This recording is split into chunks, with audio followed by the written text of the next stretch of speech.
மனித ஆற்றல் எவ்வளோ சீரழிக்கப்பட்டுருச்சு, மனித ஆற்றல் எவ்வளோ கெடுக்கப்பட்டுருச்சு. மனிதன் திறமையை எப்படி இப்படிலாம் பயன்படுத்தணுமோ நல்ல வழியில் திறமைப்படுத்தலாம் விட்டுட்டாங்க.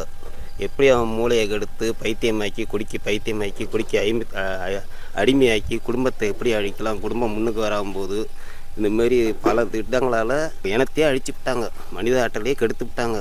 உழைப்பாளியை பூரா நீ போதைக்கு அடிமையாக போயிட்டான், குடிக்க அடிமையாக போயிட்டான். இதை மாற்றுறதுக்கு யாராலையும் முடியாது, தெய்வத்தை தவிர யாரும் முடியாது.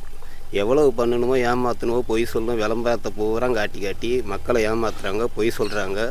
மற்றபடி எதுவும் ஒரு நலத்திட்டங்கள் கிடையாது. இளைஞர்களுக்கு பூரா சீரழிஞ்சுட்டான். தமிழ் இனத்தோட இதே மறைஞ்சு போச்சு. வீர பரம்பரை சோர பரம்பரையாக போச்சு. இனமெல்லாம் சீரழிஞ்சு போச்சு. பாதையில் மாடு மேய்க்க பொம்பளை குடிச்சிட்டு விழுந்து கிடக்கிறோம், பஸ்ஸில் போக முடியல குடிச்சிட்டு கிடக்கிறோம். இதெல்லாம் என்ன ஒரு கேவலமாக இதாக்கி விட்டீங்க. இதெல்லாம் எந்த இதுலேயும் சேர்த்துக்க முடியாது, மன்னிக்கவே முடியாது. தப்பை யார் பண்ணாலும் தப்பு தான். அதுவும் இந்த துறையெல்லாம் ஊழல் பண்ணால் அதை விட கேவலம் எதுவுமே கிடையாது.